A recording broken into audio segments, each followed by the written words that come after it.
नमस्कार, स्वागत आहे तुमचं पुन्हा एका नवीन व्हिडिओमध्ये। तर आपण बालमानसशास्त्र आणि अध्यापनशास्त्र या विषयाची सराव प्रश्नसंच सिरीज चालू केली आहे आणि त्यामधील हा सराव प्रश्नसंच भाग 2 आहे। आणि आतापासून पुढील व्हिडिओमध्ये आपण मागील वर्षाची प्रश्नपत्रिकेतील प्रश्न स्पष्टीकरणासह पाहणार आहोत। त्यामुळे तुमचा प्रश्नांचा तर सराव होईलच, पण त्यासोबत 80% सिलेबस हा कव्हर होणार आहे आणि त्यामुळे तुम्हाला बालमानसशास्त्र आणि अध्यापनशास्त्र हा विषय नक्कीच सोपा जाईल, यामध्ये काहीच शंका नाही। तर रोज तुम्हाला दुपारी 1 ते 2 दरम्यान एके दिवशी बालमानसशास्त्र आणि अध्यापनशास्त्र या विषयाचा व्हिडिओ मिळेल आणि दुसऱ्या दिवशी तुम्हाला सामाजिक शास्त्रे या विषयाचा व्हिडिओ मिळेल, जो की पेपर 2 साठी महत्त्वाचा आहे। तर तुम्ही चॅनलवर नवीन असाल तर लगेचच चॅनलला सबस्क्राईब करा आणि ऑल नोटिफिकेशन बेलला प्रेस करा। तर सुरुवात करूया आजच्या व्हिडिओला। 19 जानेवारी 2020ला TETचा हा पेपर 1 आहे आणि त्याच्यामधील आपण बालमानसशास्त्र आणि अध्यापनशास्त्र पाहतोय। तर 61 नंबरचा प्रश्न आहे। काय प्रश्न आहे तर अध्यापन परिणामकारक होण्यासाठी अध्यापनात तत्वांचा वापर करणे आवश्यक ठरते। खाली दिलेल्या तत्वांमध्ये कोणते तत्व योग्य नाही असा प्रश्न आहे आणि पर्याय आहेत। अध्यापनाचा केंद्रबिंदू अध्ययनार्थी असावा, प्रभावी अध्यापनात उद्दिष्टे अगोदर निश्चित करावीत, अध्यापनात योग्य अशा शैक्षणिक साहित्याचा वापर करावा आणि अध्यापन करताना घटकांचा जीवनातल्या अनुभवांशी संबंध जोडणे अनावश्यक ठरते। तर पर्याय क्रमांक 4 जो आहे तो योग्य नाही आहे। अध्यापनाच्या तत्वांमध्ये पर्याय क्रमांक 4 हा योग्य नाही, म्हणून पर्याय क्रमांक 4। तर अध्यापनाविषयी एक्झाममध्ये प्रश्न विचारला जातो, त्यामुळे आपण अध्यापनाची कोणती उद्दिष्टे आहे, अध्यापनाची वैशिष्ट्ये कोणती आहेत हे आपण डिटेल्समध्ये पाहणार आहोत। त्यामुळे एक्झाममध्ये कोणत्याही प्रकारचा अध्यापनाविषयी प्रश्न विचारला गेला तर तो तुमच्याकडून मिस होणार नाही। सो आता आपण अध्यापनाची उद्दिष्टे, अध्यापनाची वैशिष्ट्ये कोणती हे पाहूया। तर पहिल्यांदा आपण अध्यापनाची उद्दिष्टे पाहूया। अध्यापनाची उद्दिष्टे कोणती आहे तर त्याच्यामध्ये पहिलं उद्दिष्ट आहे ते म्हणजे विद्यार्थ्याला अध्ययनास प्रेरित करणे। त्याच्यानंतर दुसरं जे उद्दिष्ट आहे ते पाठ्याशयास अनुरूप शैक्षणिक साहित्याचा वापर करणे। तिसरं आहे विद्यार्थ्यास नवनवीन माहिती प्रदान करणे, म्हणजे संबंधित घटक आहेत त्याच्याविषयी नवनवीन माहिती शिक्षकांना असणं गरजेचं आहे आणि ती माहिती आपण शिक्षकांनी विद्यार्थ्यांना प्रदान करणे गरजेचं आहे। तर याची तुम्ही स्क्रीनशॉट घेऊ शकता, त्याच्यामुळे तुम्हाला अभ्यास करायला त्याची मदत होईल। चौथं आहे ज्ञानाचा व्यवहारात उपयोग करण्यास विद्यार्थ्यास सक्षम बनवणे। पाचवं आहे ते म्हणजे विद्यार्थ्यांमधील उणिवा शोधून त्या दूर करण्यासाठी मार्गदर्शन करणे। सहावं आहे विद्यार्थ्यांसाठी अध्ययनास अनुरूप वातावरणाची निर्मिती करणे। सातवं कोणतं आहे ते म्हणजे विद्यार्थ्यांमध्ये योग्य वर्तन बदल घडवून आणणे। सातवं कोणतं आहे विद्यार्थ्यांमध्ये योग्य वर्तन बदल घडवून आणणे। आठवं आहे अध्यापनातून विद्यार्थ्यास विचार प्रवृत्त करणे, म्हणजेच वेगवेगळे प्रश्न विचारणे, विद्यार्थ्यांना विचार करण्यास प्रवृत्त करणे। नववं आहे विद्यार्थ्यांमध्ये नवीन कौशल्य विकसित करणे, कार्यानुभव सारख्या विषयातून शिक्षक विद्यार्थ्यांमध्ये नवनवीन कौशल्य विकसित करू शकतात। 10वं आहे ते म्हणजे विद्यार्थ्यांमध्ये सुप्त कलागुणांना वाव देणे, म्हणजेच समजा 4थीला शिवाजी महाराजांचा इतिहास आहे त्यामधील एखादा प्रसंग घेऊन विद्यार्थ्यांमार्फत नाट्यीकरण करून घेणे, याच्यामुळे विद्यार्थ्यांच्या मधील ज्या सुप्त कलागुण आहे त्यांना वाव मिळतो। 11वं आहे विद्यार्थ्यांमध्ये वास्तववादी दृष्टिकोन तयार करणे। 12वं आहे विद्यार्थ्यांमध्ये आंतरिक व बाह्य परिस्थितीशी समायोजन साधण्याची क्षमता विकसित करणे। 13वं आहे विद्यार्थ्यांमध्ये जिज्ञासा, प्रेरणा, कुतूहल व सर्जनशीलता विकसित करणे। 14वं आहे विद्यार्थ्यांमध्ये नकळतपणे विविध मूल्यांची रुजवणूक करणे। 15वं आहे विद्यार्थ्यांमधील निर्णय क्षमतेचा विकास करणे आणि 16वं आहे ते विद्यार्थ्यांमध्ये सकारात्मक दृष्टिकोनाची निर्मिती करणे। ही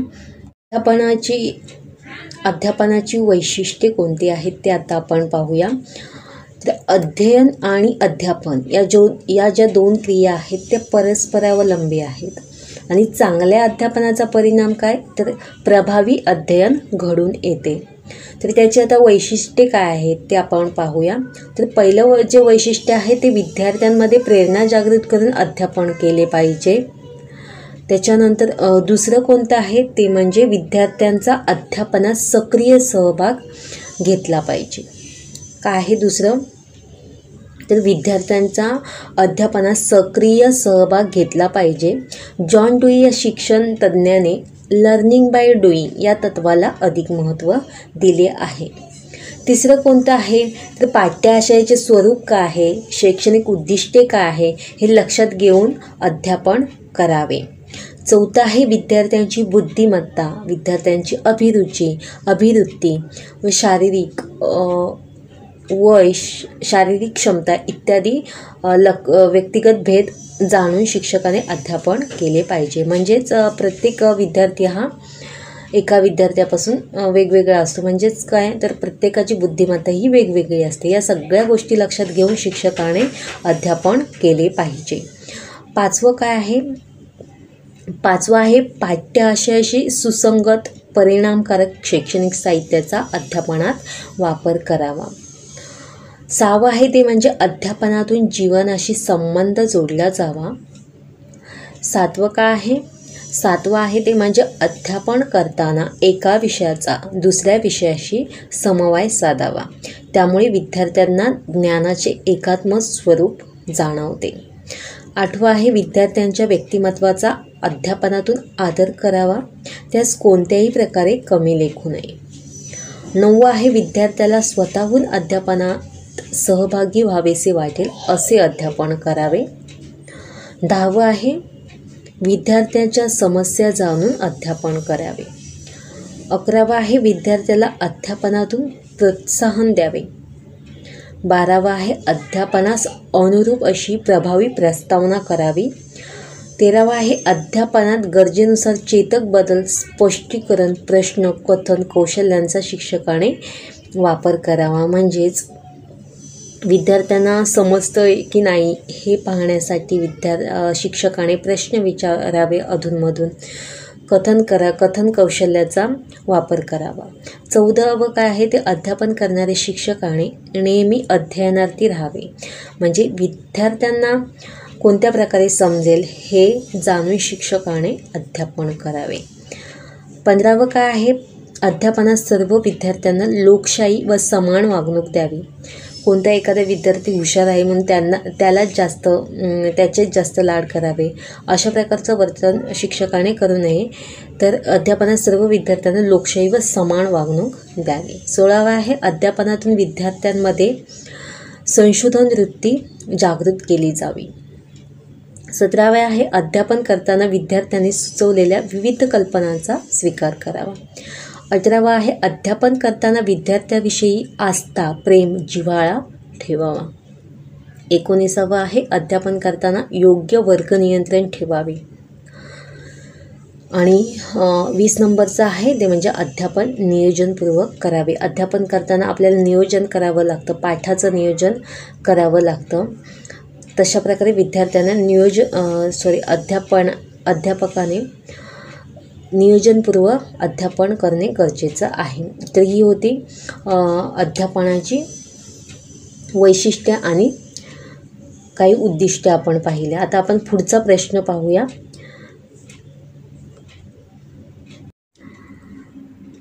62 नंबरचा प्रश्न आहे, खालीलपैकी कोणत्या प्रतिमानाचे उद्दिष्ट हे विद्यार्थ्यांची वैशिष्ट्ये, सुप्त शक्तींचा शोध होऊन विकास करणे, त्याद्वारे सामाजिक वातावरण व एकूण पर्यावरणाशी सर्जनशील संबंध प्रस्थापित करणे हे आहे. तर पर्याय आहे व्यक्तिगत विकास प्रतिमाने, त्याच्यानंतर ज्ञान प्रक्रियाकरण प्रतिमाने, वर्तन परिवर्तन प्रतिमाने आणि सामाजिक आंतरक्रिया प्रतिमाने. तर आपण प्रतिमाने हा कॉन्सेप्टच मुळात क्लिअर करून टाकूया. आपण सर्व प्रतिमाने जी आहे ते डिटेल्समध्ये पाहूया आणि त्याच्यानंतर या प्रश्नाकडे वळूया.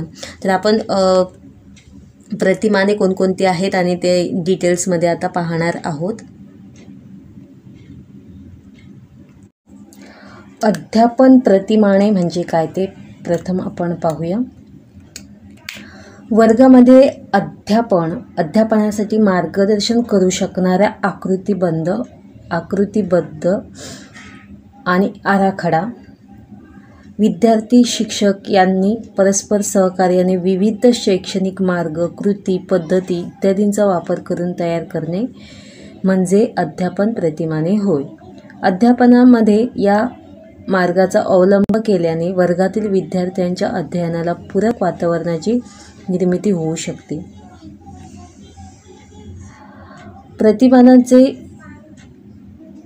प्रतिमानांमध्ये कार्यकारण परंपरा उपपत्ती दिलेली असते.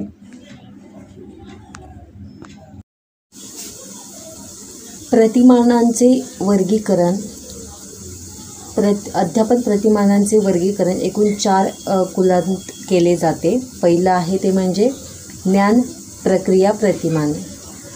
ह्याच्यामध्ये काय सांगितलं आहे ते हे प्रतिमान Hilda Taba, Richard Suchman, Joseph Schwab, Jerome Bruner, David Ausubel, Michael Pressley, Bill Gordon यांनी विकसित केलेल्या सिद्धांतावर आधारित असून याद्वारे विद्यार्थ्यास माहिती ग्रहण करण्यास अथवा ज्ञानावर मानसिक प्रक्रिया करण्यास मदत होते. काय सांगितले हे प्रतिमान कोणाच्या सिद्धांतावर आधारित आहे तर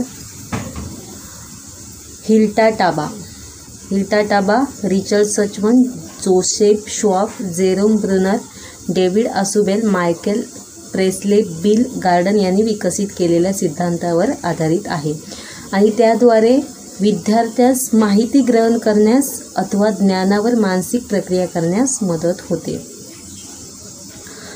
उदाहरणार्थ माहितीचे संग्रहण, संकल्प निर्मिती, परिकल्प निर्मिती, समस्या विश्लेषण व उकल इत्यादी. या कुलात उद्गमन विचार प्रतिमान पृच्छा प्रशिक्षण प्रतिमान, जीवशास्त्रीय पृच्छा प्रतिमान, संबोध साध्यता प्रतिमान, अग्रज संघटक प्रतिमान, स्मृती प्रतिमान, संयुक्त असंयुक्तिता या 7 उपप्रतिमानांचा समावेश होतो. कोणकोणती प्रतिमाने आहेत ती लक्षात ठेवा.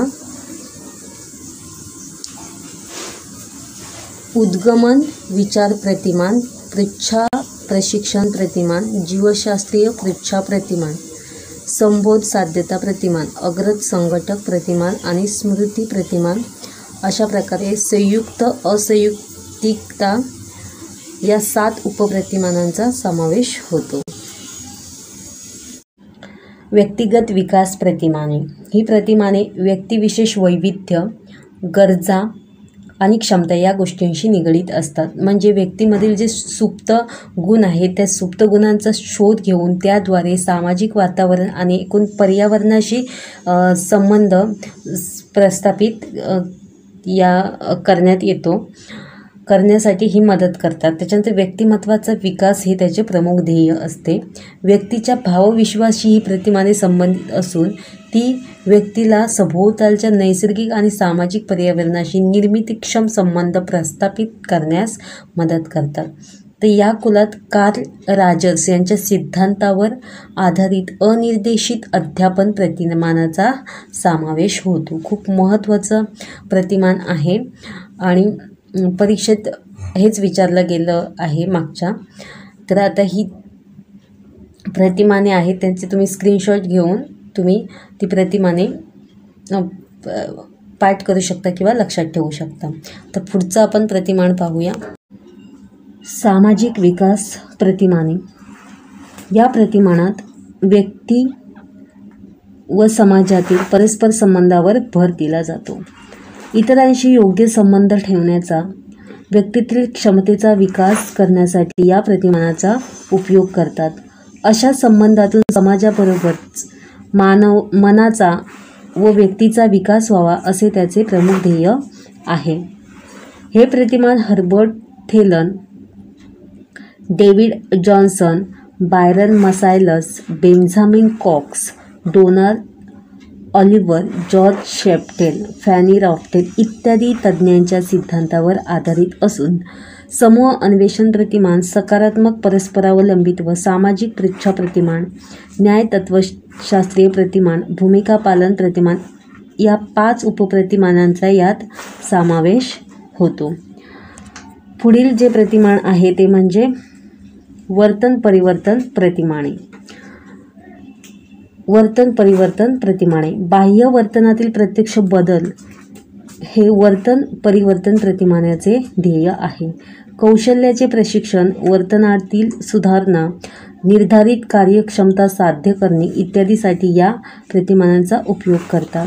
हे प्रतिमान Benjamin Bloom, James Blocks, Tom Good, Carl Smith, Mary Smith, Albert Bandura Karp, B.F. Skinner इत्यादींच्या सिद्धांतावर आधारित असून प्रभुत्व अध्ययन प्रतिमान, प्रत्यक्ष अनुदेशन प्रतिमान, अभिरूपता प्रतिमान, सामाजिक अध्ययन प्रतिमान आणि कार्यान्वित अध्ययन प्रतिमान या 5 उपप्रतिमानांचा यात समावेश होतो. आता आपण प्रश्नाकडे वळूया. प्रतिमानावरचा जो प्रश्न विचारला गेलेला आहे एक्झाममध्ये त्या प्रश्नाकडे आता आपण वळूया. तर प्रश्न काय आहे? खालीलपैकी कोणत्या प्रतिमानाचे उद्दिष्ट हे विद्यार्थ्यांची वैशिष्ट्ये व सुप्त शक्तींचा शोध होऊन विकास करणे, त्याद्वारे सामाजिक वातावरण व एकूण पर्यावरणाशी सर्जनशील संबंध प्रस्थापित करण्यास मदत करणे हे आहे. तर याचे योग्य पर्याय काय येईल? व्यक्तिगत विकास प्रतिमाने. व्यक्तिगत विकास प्रतिमाने ही प्रतिमाने सर्व तुम्ही लक्षात ठेवा. परीक्षेला एक तरी याच्यापैकी विचारलं जातं. तर आपण आता पुढचा प्रश्न पाहूया. पुढचा प्रश्न काय आहे? व्यक्तीच्या अवबोधात्मक, ज्ञानात्मक, प्रेरणात्मक व भावात्मक रचनेमध्ये विशिष्ट स्थितीला अथवा वातावरणाला अनुसरून जे वाचिक, कारक, भावात्मक पातळीवर बदल होतात त्यांना अध्ययन म्हणतात. अशी अध्यापनाची व्याख्या खालीलपैकी कोणत्या मानसशास्त्रज्ञाने केली आहे? तर आपण हे जे सर्व मानसशास्त्रज्ञ इथे दिलेले आहेत ते सर्व मानसशास्त्रज्ञाने अध्ययनविषयी कोणकोणती व्याख्या केली आहे ती आपण पाहूया आणि त्याच्यानंतर या प्रश्नाकडे येऊया. तर मर्फी यांनी अध्ययनाची काय व्याख्या केली आहे ते आपण पाहूया. तर वर्तन व अवबोध या दोन्हीतील सुधारणा म्हणजे अध्ययन. वर्तन आणि अवबोध या दोन्हीतील सुधारणा म्हणजे अध्ययन. त्याच्यानंतर वुडवर्थ यांनी यांची काय व्याख्या आहे? मनुष्याचा कोणत्याही प्रकारे विकास घडवून आणणारी व त्याच्या अनुभव परिवेशाचे स्वरूप पूर्वीपेक्षा निराळे करणारी कोणतीही क्रिया म्हणजे अध्ययन होय. त्याच्यानंतर क्रो यांनी अध्ययनाची काय व्याख्या केली आहे? तर अध्ययन म्हणजे सवयी, ज्ञान व वृत्ती संपादन होय. त्याच्यानंतर फ्रॅडसेन यांनी व्यक्तीच्या अवबोधात्मक, ज्ञानात्मक, प्रेरणात्मक व भावनात्मक रचनेमध्ये विशिष्ट स्थितीला अथवा वातावरणाला अनुसरून जे वाचिक, कारक आणि भावात्मक पातळीवर जे बदल होतात ते अध्ययन होय. त्याच्यानंतर मन यांनी काय व्याख्या केली आहे? तर अनुभव व वर्तनातील सुधारणा म्हणजे अध्ययन होय. तर फ्रॅडसन यांनी अध्ययनाची व्याख्या केलेली आहे ती म्हणजे व्यक्तीच्या अवबोधात्मक, ज्ञानात्मक, प्रेरणात्मक व भावात्मक रचनेमध्ये विशिष्ट स्थितीला अथवा वातावरणाला अनुसरून जे वाचिक, कारक आणि भावात्मक पातळीवर बदल होतात ते म्हणजे अध्ययन होय. आता प्रश्न पाहूया आपण. तर प्रश्न काय आहे? व्यक्तीच्या अवबोधात्मक, ज्ञानात्मक, प्रेरणात्मक, भावात्मक रचनेमध्ये विशिष्ट स्थितीला अथवा वातावरणाला अनुसरून जे वाचिक, कारक, भावात्मक पातळीवर बदल होतात त्यांना अध्ययन म्हणतात. तर ही व्याख्या कोणाची? तर पर्याय क्रमांक 1 योग्य आहे. पुढील प्रश्न काय आहे, खाली दिलेल्या विधानांमध्ये कोणते विधान अध्ययनाचे वैशिष्ट्य दाखवते? तर आता आपण अध्ययनाची वैशिष्ट्ये कोणकोणती आहेत ती पाहूया, त्याच्यानंतर या प्रश्नाकडे आपण पुन्हा येणार आहोत. तर पहिलं वैशिष्ट्य काय आहे, अध्ययन हे वैश्विक आहे. अध्ययन हे वैश्विक आहे. मानव प्राणी हे दोघेही अध्ययन करत असतात. मानव व प्राणी हे दोघेही अध्ययन करत असतात, परंतु प्राण्यांपेक्षा मानव जास्त शिकतात. मानवासारखा विकसित मेंदू प्राण्यांकडे नसल्यामुळे प्राणी शिकतात, पण त्याचे अध्ययन सावकाश होते. मानवाचा मेंदू प्रणाली खूप जटिल असल्यामुळे मानव त्वरित प्रतिसाद देतात आणि त्यामुळे ज्ञानग्रहण जलद होते. पुढचं वैशिष्ट्य काय आहे, अनुभवाद्वारे अध्ययन घडते. अनुभवाद्वारे अध्ययन घडते. प्रत्यक्ष अप्रत्यक्ष अनुभवामुळे अध्ययन घडत असते. अनुभवामुळेच व्यक्ती नवीन परिस्थितीत ज्ञान संपादन तयार होते. अध्ययन करत असताना व्यक्तीस अनुभव उपयोगास येतात. त्याच्यानंतर अध्ययन हे आजीवन चालू असते. जन्मापासून ते मृत्यूपर्यंत अध्ययनाची प्रक्रिया चालूच असते. अशा प्रकारे अध्ययनाचे स्वरूप अविरत चालू असते. वय सापेक्ष व्यक्ती आपले अध्ययन चालू ठेवतो. त्याच्यानंतर चौथं काय आहे, अध्ययन हे एक समायोजन आहे. अध्ययन हे एक समायोजन आहे. नवीन परिस्थितीशी समायोजन करण्यास व्यक्तीला अध्ययन सहाय्यभूत ठरते. मुलांमधील अध्ययनात पुनर्रचना, अनुकूल आणि स्वतःच्या मूळ स्वभावाचा विकास अशा गोष्टी घडतात. उतरत्या काळात व्यक्ती आपल्या वर्तनाची नवीन शैली अनुभवतात. त्याच्यानंतर पाचवं काय आहे, तर सरावाचा परिणाम म्हणजे अध्ययन.